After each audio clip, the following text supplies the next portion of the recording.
अध्यक्ष माननीय सन्माननीय अजितदादा पवार साहेबांचं टाळ्यांच्या गजरामध्ये स्वागत करूया। दादांचं आगमन होत आहे। दादांचं पारनेर नगरीमध्ये मनापासून स्वागत, हार्दिक अशा प्रकारचं अभिनंदन आहे।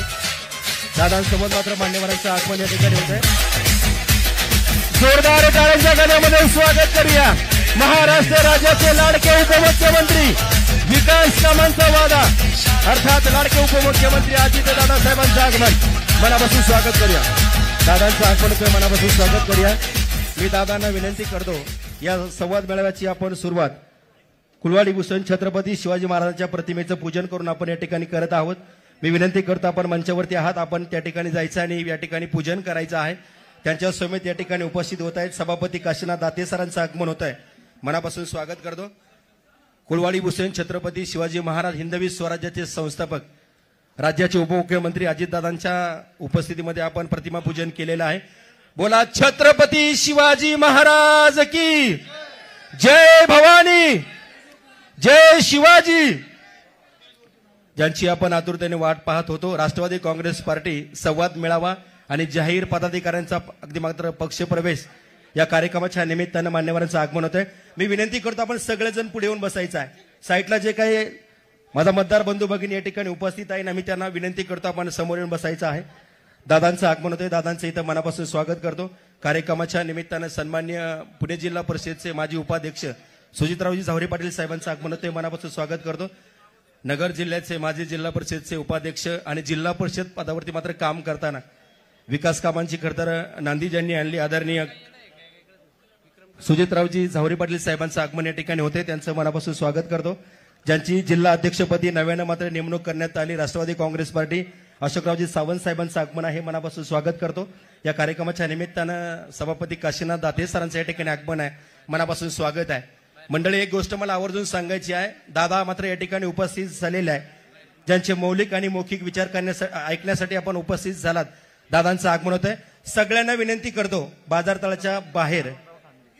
बाजारतळाच्या पाठीमागं आणि बाहेर असणारी मंडळी आपल्याला विनंती करतो, आपण समोर येऊन बसायचं आहे।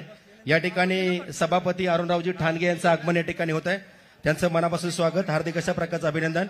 या ठिकाणी जिल्हा अध्यक्ष सन्माननीय कपिल पवार साहेबांचं या ठिकाणी आगमन होत आहे, त्यांचं मनापासून स्वागत करूया। कार्यक्रमाच्या निमित्तानं राष्ट्रवादी काँग्रेस पार्टीच्या सर्व पदाधिकाऱ्यांचं पारनेर तालुका आणि नगर जिल्हा सगळ्यांचं इथं मनापासून स्वागत। पहिले सत्कार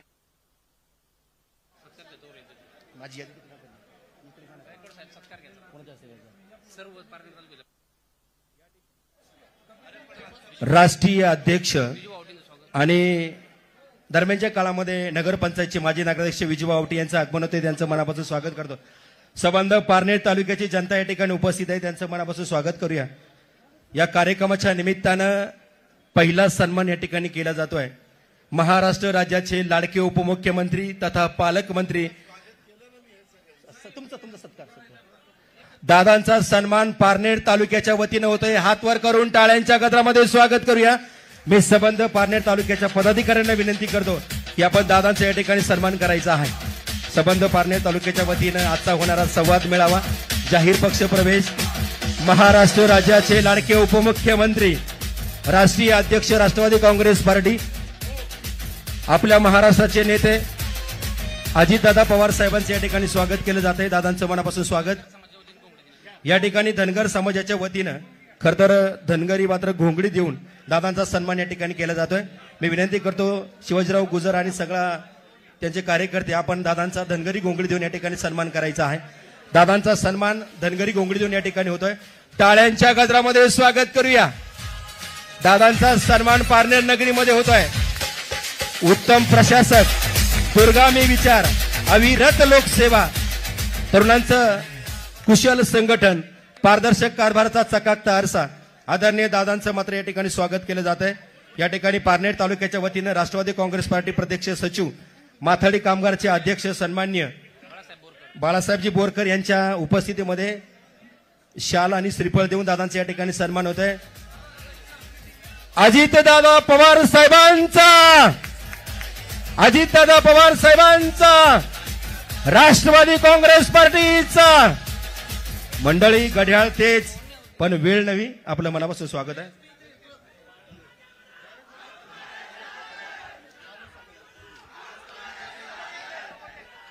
पारनेरकरांनो, मी आधीच तुम्हाला सगळ्यांना सांगतो, माझी आता त्र्यंबकेश्वर इगतपुरीला सभा होती, परंतु तिथे एवढा सभा झाल्यावर पाऊस आणि ढगाळ सगळ्यांनी बसून घ्या मागे ढगाळ वातावरण होतं.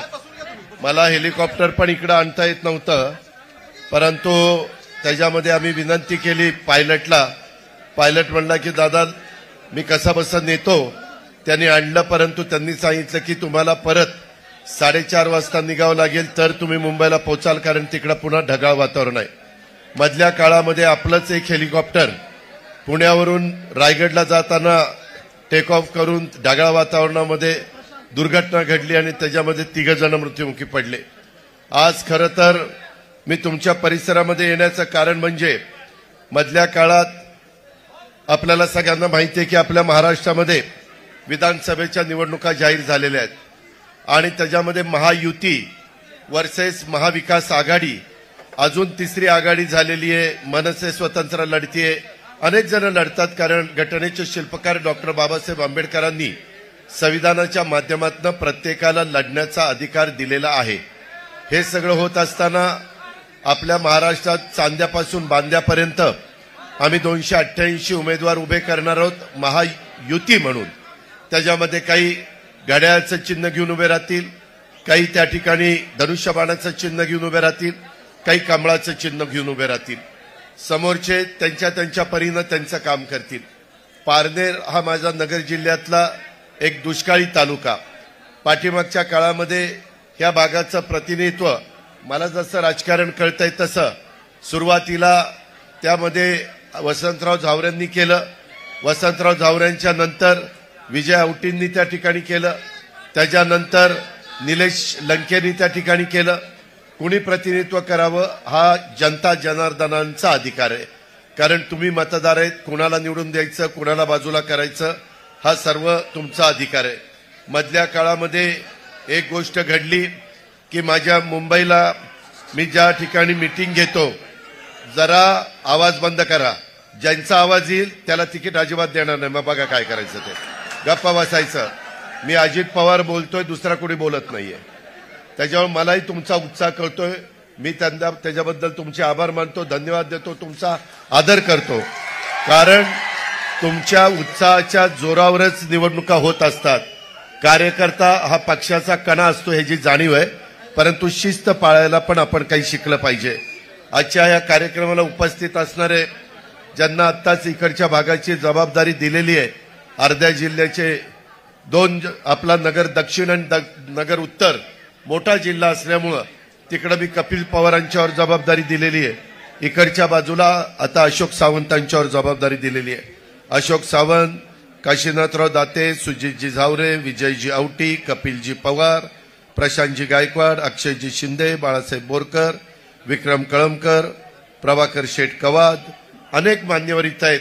आणि आज जे प्रवेश करणारे ते सगळे प्रवेश करणारे माझे सहकारी, सर्व माधवराव लामटे, त्याच्यामध्ये सर्व माझे पारनेरच्या वेगवेगळ्या भागातून आलेले सगळे हितचिंतक, सगळे कार्यकर्ते, माझे वडीलधारी, माझ्या काही मायमाऊली पण इथं उपस्थित, भगिनी वर्ग, जरा भगिनी वर्गाला बसायला जागा द्या, किंवा माझी पोलीस हे इथलं जरा सोडा आणि इथं महिलांना बसवा. हे काढा आणि फक्त महिला सोडा, इथं बसू द्या. हे काढायला किती वेळ लागतो? ते काय कात्री लावली तरी ते निघू शकतं. डिकले सिक्युरिटी कोण आहे माझी? त्यांनी जावं आणि महिलांना इथं बसू द्या. मित्रांनो, एकंदरीतच भारतातलं एक प्रसिद्ध देवस्थान असणाऱ्या शिर्डीच्या साईबाबाच्या चरणी सुरुवातीलाच मी नतमस्तक होतो. संगमेश्वर, त्र्यंबकेश्वर म्हणून ओळख असणाऱ्या माझ्या पारनेरमधील शिवमंदिराला देखील मी वंदन करतो. राज्य कारभाराचा प्रशासकीय गुणवैशिष्ट्याचा आदर्श निर्माण करणाऱ्या आपल्या चौंडीच्या जामखेड तालुक्यातल्या पुण्यश्लोक अहिल्यादेवी होळकर यांच्या कार्याचं देखील मी स्मरण करतो. त्यांना पण मी अभिवादन करतो. आज आपण सगळेजण इथं जमलोय त्याचं कारण लवकरच उमेदवारी अर्ज भरायला सुरुवात होणार आहे. 22-23 तारखेपासून महाराष्ट्रामध्ये निवडणुकीचा कार्यक्रम जाहीर झालाय. 20 नोव्हेंबरला दिवाळीच्या नंतर मतदान आहे, 23 तारखेला मतमोजणी आहे नोव्हेंबरला, आणि साधारण 26-27 तारखेपर्यंत नवीन मंत्रिमंडळ अस्तित्वात आलं पाहिजे, हा नियम आहे. आता इकडे येण्यामागचं कारण थोडीशी धावपळ झाली. मधी माझ्याकडं स्वतः अशोक सावंत, काशीनाथराव दाते, सुजित झावरे, विजया उटी, त्याच्यामध्ये आमचे माधवराव लामखेडे असे बरेच जण आलेले होते, शिवाजीराव पण आलेले होते. आणि यांनी एक इच्छा प्रदर्शित केली की दादा आम्हाला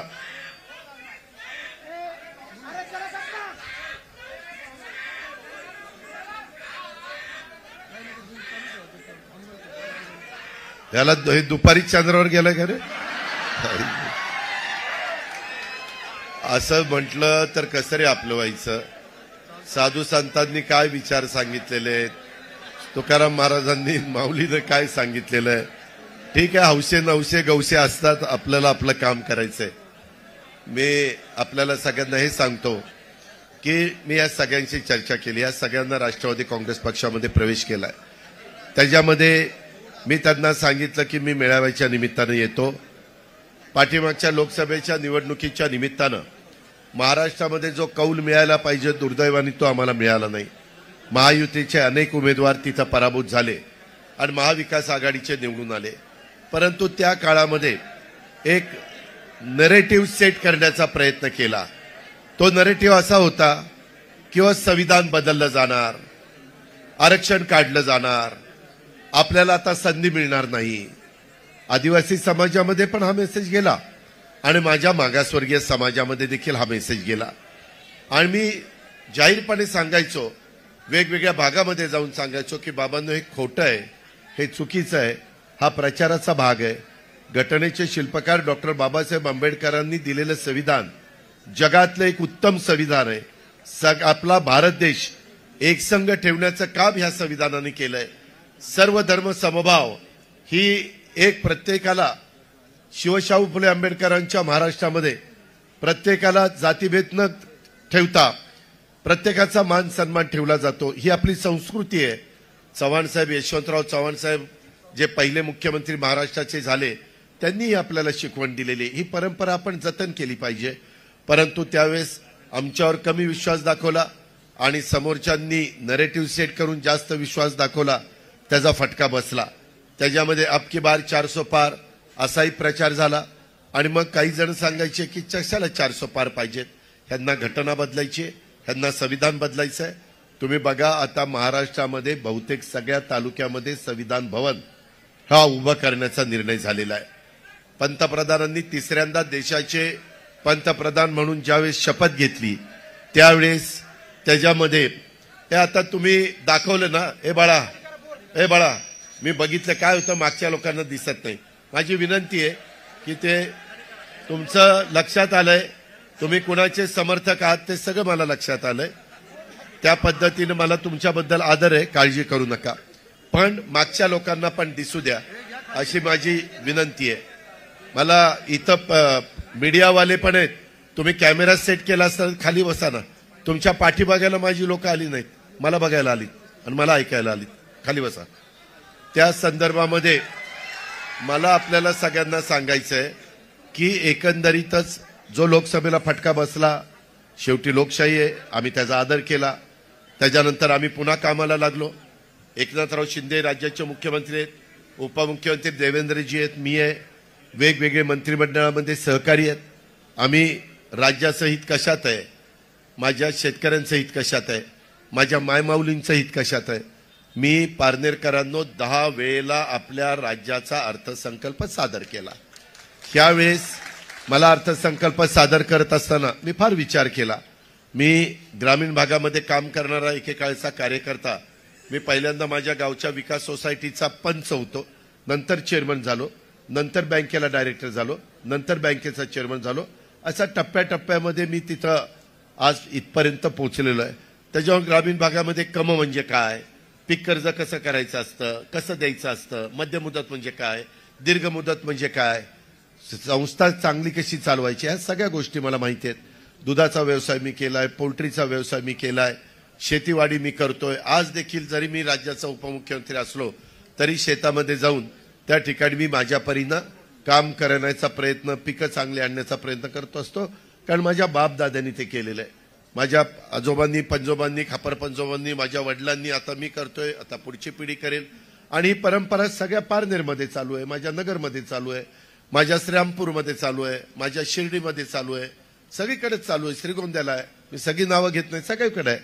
आणि त्याच्यामुळं मला ज्यावेळेस संधी मिळाली, ती संधी मिळाल्यानंतर मला महत्वाची पदं तुमच्या सगळ्यांच्यामुळे मिळाली. अर्थसंकल्प सादर करत असताना मी विचार केला, ह्या माझ्या मायमाऊली इथं बसल्यात, की बाबा ह्यांच्याकडे कोणी लक्ष देत नाही. आपण म्हणतो पुरुषांच्या बरोबरीनं महिलांना वागणूक दिली पाहिजे, त्याच्याशिवाय देश पुढे जात नाही. जगात जिथं पुरुषांच्या बरोबरीनं महिलांना वागणूक दिली जात नाही ते देश जगामध्ये मागं पडलेले आहेत. आणि त्याच्यामुळं आपल्या इथं तर राजमाता जिजाऊंचा वारसा आहे, आपल्या इथं पुण्यश्लोक अहिल्यादेवी होळकरांचा वारसा आहे, आपल्याकडे रमाई मातेचा वारसा आहे, आपल्या इथं क्रांतीज्योती सावित्रीबाई फुलेंचा वारसा आहे. किती मी महिलांची नावं घेऊ की त्यांनी एक आदर्श तुमच्या माझ्या पिढ्यानपिढ्या पुढच्या लोकांच्या करता ठेवलेला आहे.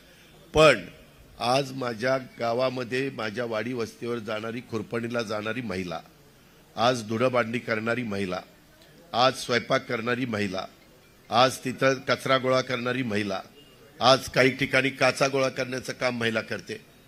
अक्षरशः शहरी भागात झोपडपट्टीमध्ये अतिशय खराब अवस्थेमध्ये ती तिथं जीवन जगत असते, परंतु पोटा करता, आपल्या नवऱ्या करता, आपल्या मुलाबाळांच्या करता ती तेवढे कष्ट घेते. मी विचार केला की आतापर्यंत अनेक गोष्टी आपण केल्या, वेगवेगळ्या सरकारांनी केल्या. ह्यावेळेस मुख्यमंत्री माझी लाडकी बहीण योजना आणायची आणि त्याच्यामध्ये ती योजना अशी आणायची की त्या महिलेच्या डायरेक्ट अकाउंटला पैसे टाकायचे, 1,500 रुपये महिना. आणि आम्ही फॉर्म भरायला सुरुवात केली. आमची चेष्टा मस्करी केली. विरोधक म्हणले हे काय चुनावी जुमला आहे, हे काय तात्पुरतं आहे, हे काय पुढे जाणार नाही, ह्यांच्याकडे पैसेच नाही, हे कर्जबाजारी आहेत, हे कांगाल आहेत, वाटेल तशा प्रकारचे आरोप झाले. नंतर महिलांना म्हणले घ्या पैसे, पहिले आले लवकर काढून घ्या, नाहीतर पुन्हाच पैसे काढून घेतील. वाटेल ते म्हणजे खरोखरीच मी पण राजकीय जीवनामध्ये सत्तेमध्ये काम केलंय, विरोधी पक्षात काम केलंय, विरोधी पक्षाचा नेता म्हणून काम केलंय, राज्यमंत्री, मंत्री, उपमुख्यमंत्री सगळी पदं तुमच्यामुळे मला मिळालेली आहेत, त्याच्यामध्ये मी समाधानी आहे. पण हे ज्या पद्धतीनं आमची चेष्टा टिंगलटवाळी चाललेली होती, ठीक आहे ना बाबा, तुम्ही तुमच्या सरकारचं असताना तुम्ही काय योजना केल्या, त्याच्यात काही वेगळं करण्याचा प्रयत्न आम्ही करतोय. आम्ही देशामध्ये आता परवाच मी हरियाणाला गेलो होतो, चंदीगडला. देशाच्या पंतप्रधानांनी एनडीएचे जेवढे मुख्यमंत्री आहेत, जेवढे उपमुख्यमंत्री आहेत, त्यांची कॉन्फरन्स बोलवली होती. शपथविधी झाला. हरियाणाचे मुख्यमंत्री ओबीसी समाजाचे सैनी म्हणून झालेले आणि 3:30ला आमची कॉन्फरन्स सुरू झाली, 8:30 पर्यंत चालली. त्याच्यात राज्यामध्ये काय केलं पाहिजे, महिलांच्या करता काय करावं, युवा युवतींच्या करता काय करावं, बेरोजगारी कमी करण्याकरता काय करावं, परदेशी गुंतवणूक तुमच्या राज्यामध्ये येण्याच्या करता कसं वातावरण तुम्ही तयार केलं पाहिजे.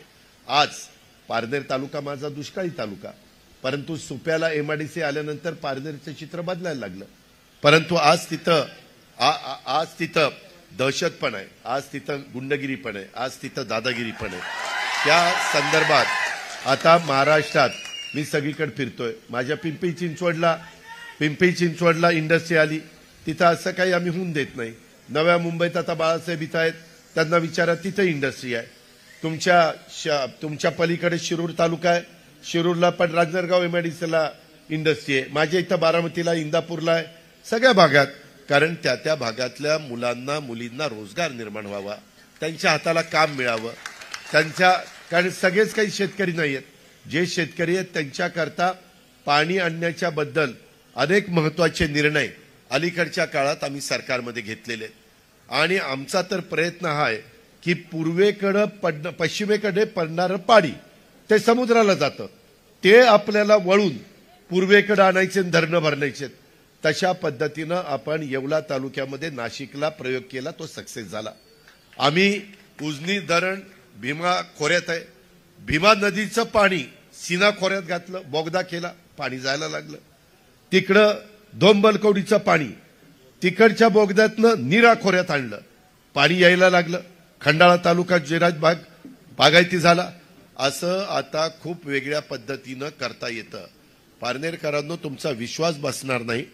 तेलंगणा म्हणून आपला एक राज्य आहे, त्या तेलंगणामध्ये 1-1 लाख हॉर्सपॉवरच्या मोटारी टाकून पावसाचं वाहून जाणारं समुद्राला पाणी हे उचललं जातं आणि ज्या जिरायत भागात पाझर तलाव, तळी, शेततळी जे काही आहे ते सगळं त्या ठिकाणी त्या बाबतीमध्ये केलं जातं.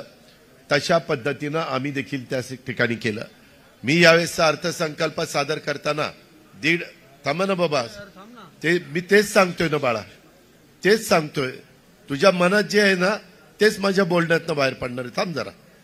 त्या संदर्भामध्ये कुठल्याही परिस्थितीत आपल्याला, अरे कोण म्हणतं आमच्या बापाचं, तुझ्याच हक्काचं आहे ना. अरे मी पण शेतकरी आहे बाळा, मलाही फार कळतंय. तुला कुणी लंकेने पाठवलं का इकडं? बस. त्यामध्ये या का ज्या गावच्या बोरी असतात त्याच गावच्या बाबळी असतात. कशाला बोलायला सांगताय मला? अरे थांबा रे बाबा, हे काय चाललंय चिठ्ठ्या द्यायचं? ठीक आहे, ठीक आहे रे, मग बसा ना. माझ्या कार्यकर्त्यांना मी असं डिस्टर्ब करायला नाही सांगत, तुम्ही बसा. त्या संदर्भामध्ये मला आपल्याला एवढंच सांगायचंय की एकंदरीत आम्ही यंदा अर्थसंकल्प सादर करत असताना महिलांना 1,500 रुपये दिले. पहिले 3,000 रुपये दिले जुलै ऑगस्टचे. त्यावेळेस ते म्हणले की आता एवढेच पैसे.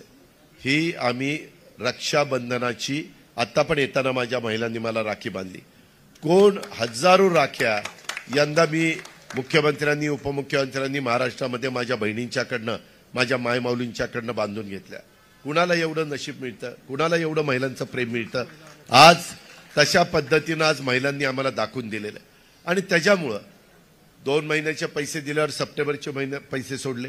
आम्हाला साधारण अंदाज आलेला होता आचारसंहिता लागेल म्हणून ऑक्टोबर नोव्हेंबरचे पैसे पहिली ओवाळणी दिली, ती रक्षाबंधनाची दिली. त्याच्यानंतर आता भाऊबीज येणारे, दसरा झालाय, दिवाळी 1, 2, 3 अशा काहीतरी तारखांना आहे, त्यावेळेस भाऊबीज आहे.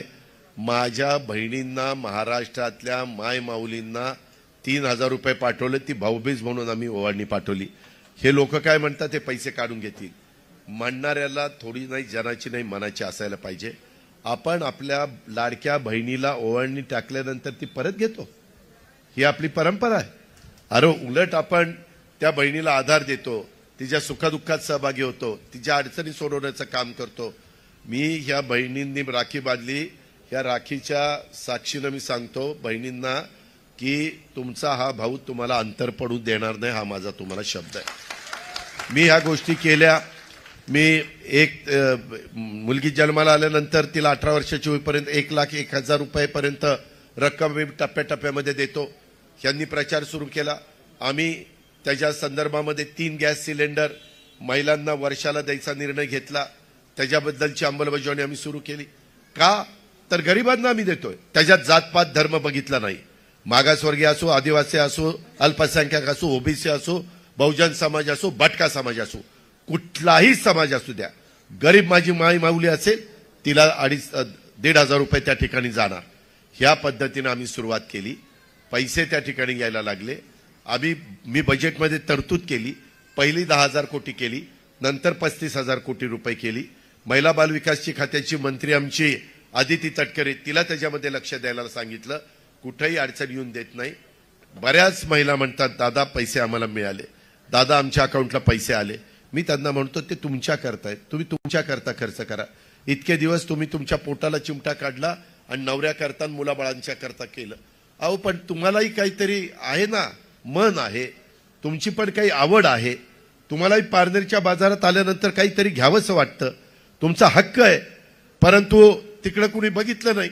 आज आम्ही लोकांनी बघितलं, महायुतीनं बघितलं आणि ह्या पद्धतीनं तुम्हाला दिलं. मग म्हणले बघा ह्यांच्या लाडक्या बहिणीचे पुरुषांकडे लक्षच नाही. माझ्या बांधवांनो, माझ्या खूप दिवस मनात होतं, मी ऊर्जा खातं सांभाळलं.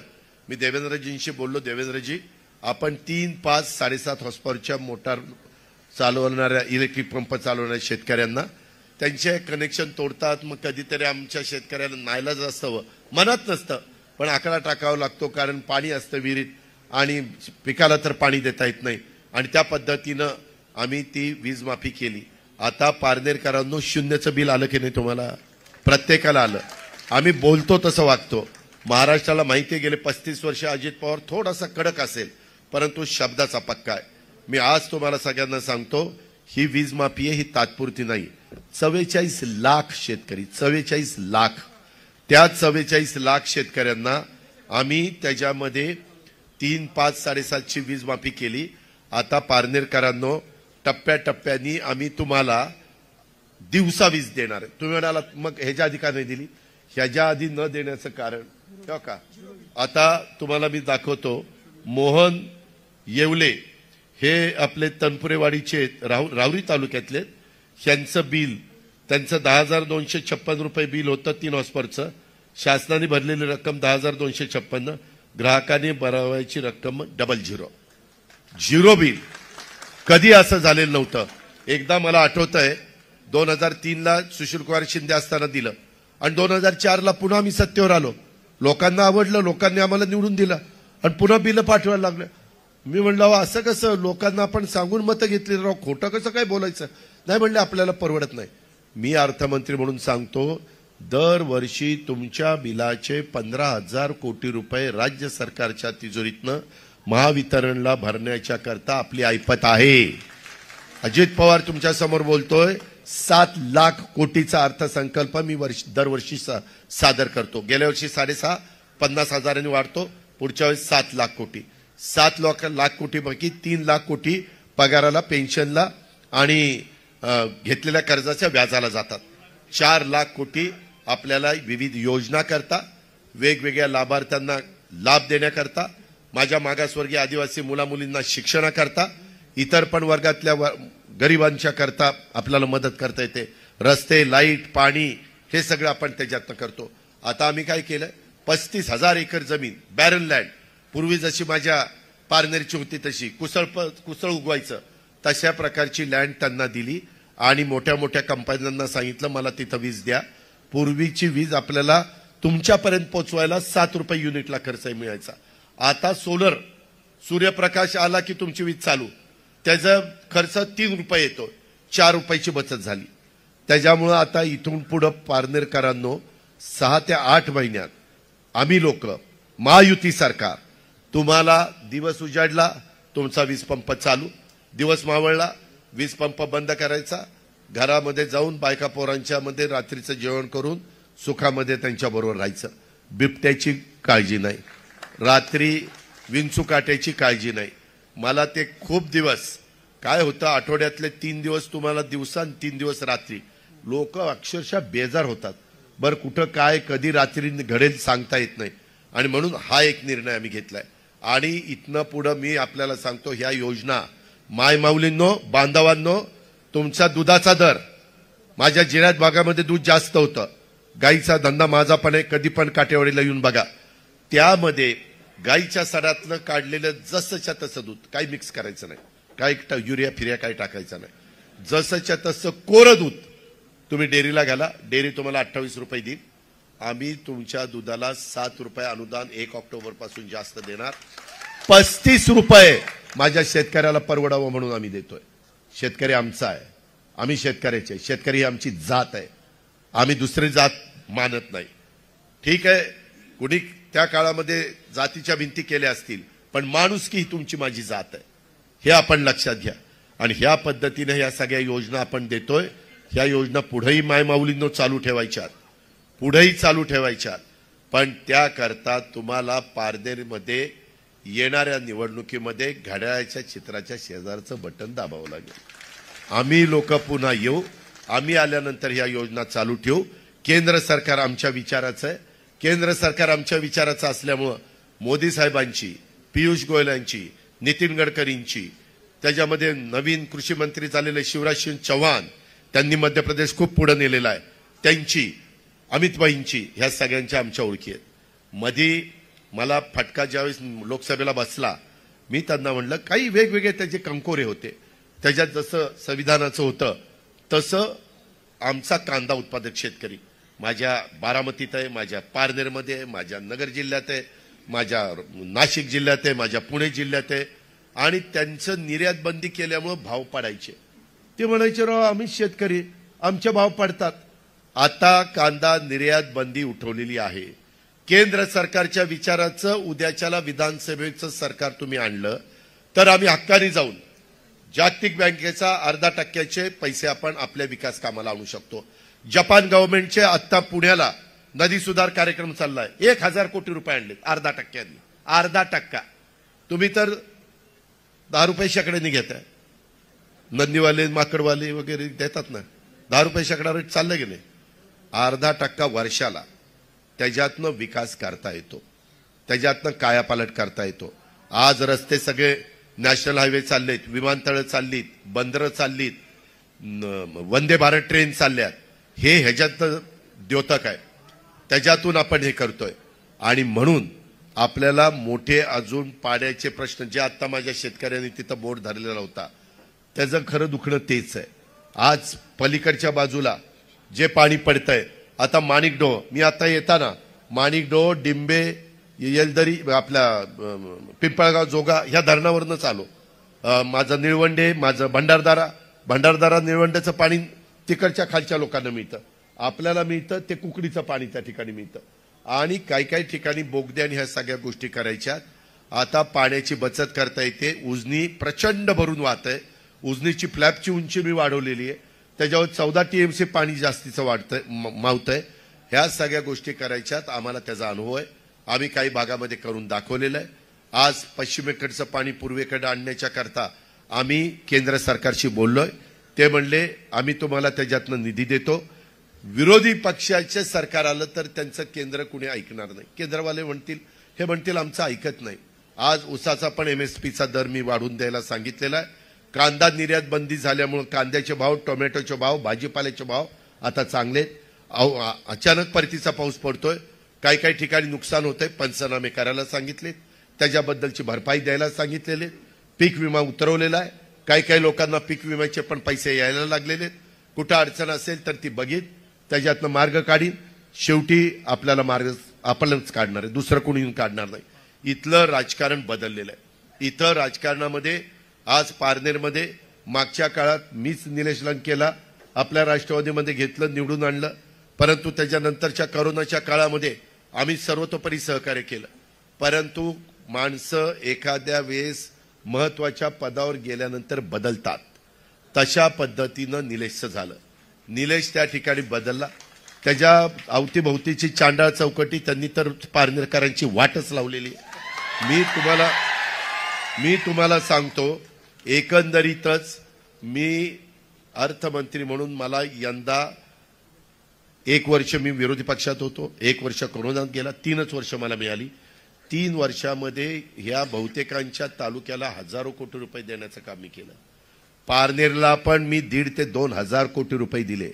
मी फाईल सह्या दाखवतो, माझी सही फायनल अर्थमंत्री म्हणून.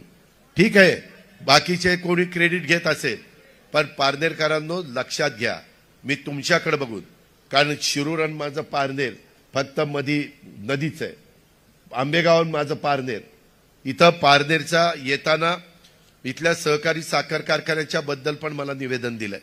त्याबद्दल वेगवेगळी लोक वेगवेगळं मत प्रदर्शित करतात. काही म्हणतात तो नियमाने विकला गेलाय, काही म्हणतात कोर्टाने ते थांबवलंय.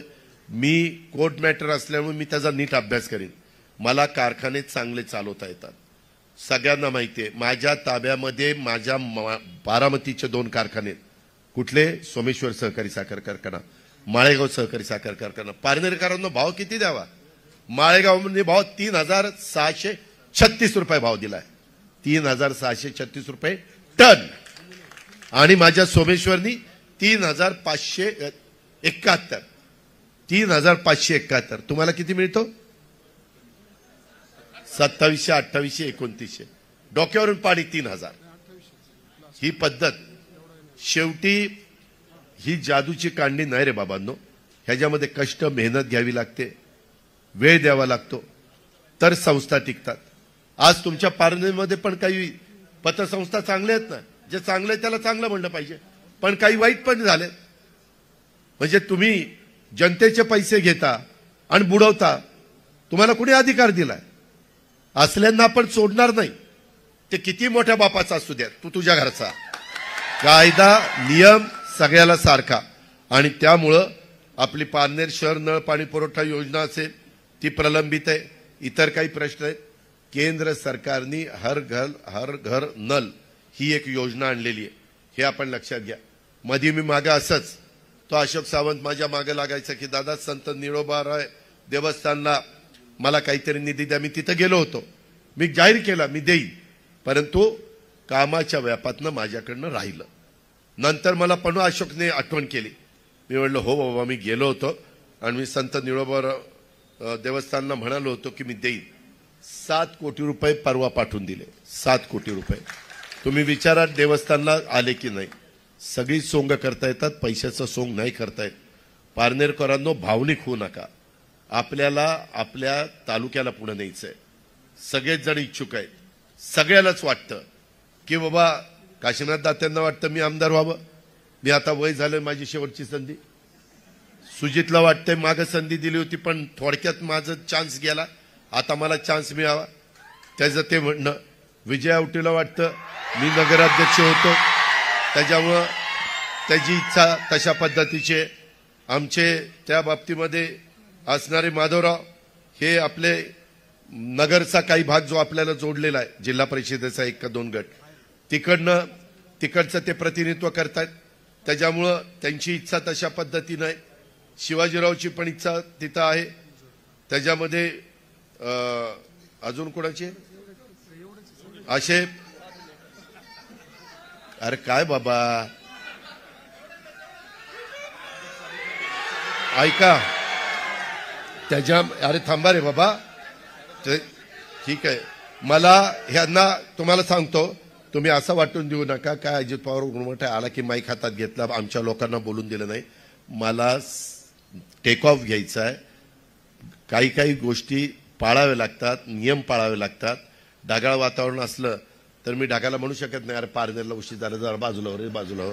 ते ढगातच घेऊन जाईल आपल्याला. त्याच्यामुळं माझ्याबद्दल गैरसमज करू नका. मला लवकरच निर्णय घ्यायचा. मी ह्या सगळ्यांना हे केलं की तुमच्यामध्ये एकजीवपणा राहिला. तुम्ही सगळ्यांनी कुणालाही तिकीट दिलं, तुम्ही एकी टिकवली तर तुम्ही समोरच्याला पराभूत करू शकाल. नाहीतर आता खासदारकी त्याच्याकडं, ऐका ना, खासदारकी त्याच्याकडं, आमदारकी पण तो त्याच्याच घरात घ्यायला निघालाय. जर 1 मिनिट रे बाबांनो, अरे घोषणा देणं फार सोपं असतं, पुढं 5 वर्ष प्रपंच चालवायचं आहे बाबांनो. त्यामध्ये जर दोन्ही एकाच घरामध्ये गेलं तर तुम्हाला कुणी वाली नाही. मी सरळ सांगेल, मी पारनेरमध्ये येऊन तुम्हाला जागा करण्याचा प्रयत्न केला. लक्षात आणून द्यायची जबाबदारी माझी, समजावून सांगण्याची जबाबदारी माझी, पुढची कामं मार्गी लावण्याची जबाबदारी माझी. पण तुम्ही पण महायुतीचा उमेदवार जो दिला जाईल घड्याळाचं चिन्ह घेऊन, त्याला तुम्ही त्या ठिकाणी द्या. सगळ्यांनाच वाटतं आमदार व्हावं, जागा एकच आहे. तुम्ही जर तुमच्यामध्ये एक वाक्यता नाही ठेवली तर दुसऱ्याचं फावल ते लक्षात घ्या. आत्ताच कशा पद्धतीनं पारनेरचे अनेक लोक मला मुंबईत भेटतात, पुण्यात भेटतात, शिरूरमध्ये भेटतात, म्हणतात दादा काहीच आमचं खरं नाही, फार वेगळ्या पद्धतीचं चाललंय, दमदाटीचं चाललंय. काही उद्योगपती म्हणतात की आम्ही तिथं कारखाना लावलाय परंतु खडी ह्याच्याकडनंच घे, त्या वाळू ह्याच्याकडनंच घे, स्टील ह्याच्याकडनंच घे, सिमेंट ह्याच्याकडनं. अरे असं कसं? आम्ही पण कारखानदारी वाढवली ना, पण त्यांचं त्यांना घेऊन जा ना. गुंतवणूक त्यांनी कर्ज काढलं, आपण नाही काढलं. तो त्या ठिकाणी करेल ना जो गुंतवणूक करणार आहे तो. पारनेरकरांनो, तुम्ही जर चूक केली तर त्याची जबरदस्त किंमत 5 वर्ष तुम्हाला मोजावी लागेल.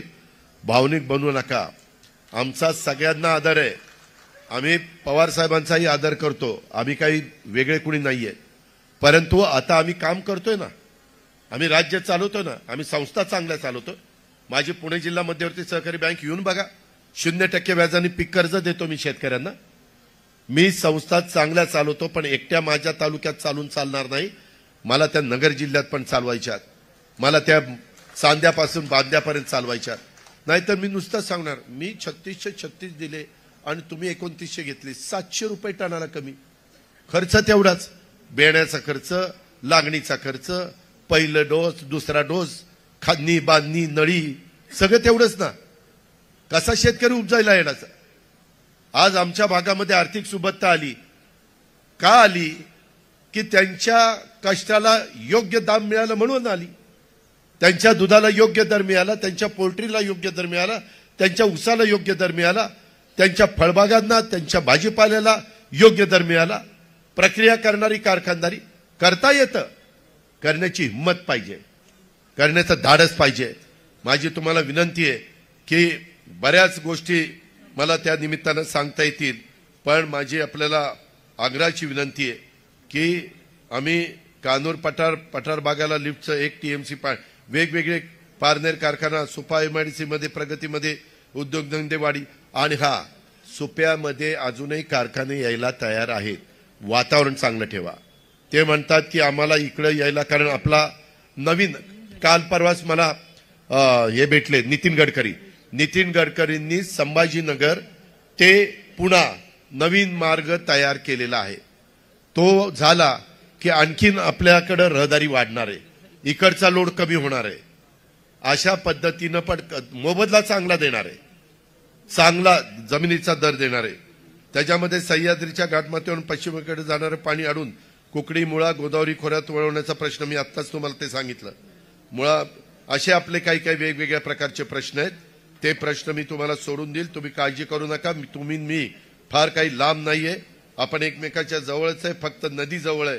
पण जो निर्णय घेतला जाईल तुम्हाला आवडो किंवा न आवडो, सगळ्यांना आवडेल असं नाही.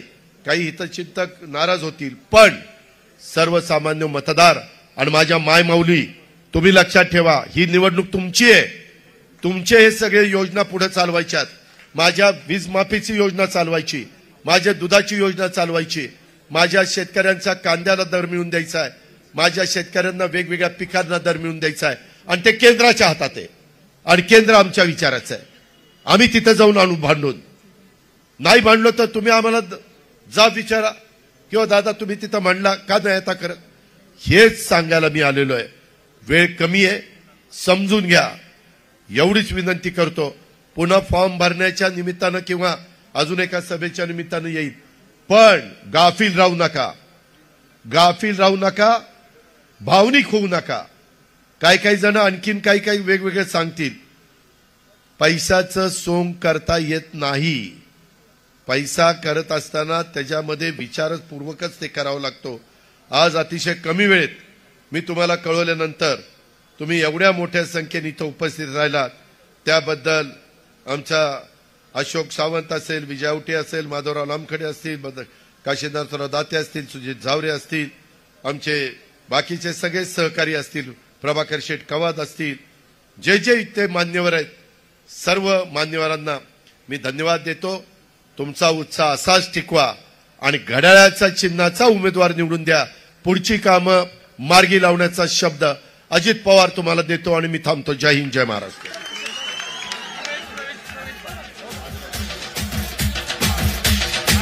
प्रभाकर शेठ कवात यांनी या ठिकाणी राष्ट्रवादी काँग्रेसमध्ये प्रवेश केलेला आहे. खंडू बुकान यांनी राष्ट्रवादी काँग्रेसमध्ये प्रवेश केलेला आहे. आणि आलेल्या सर्व पाहुण्यांचा आणि दादांचा जाहीर आभार.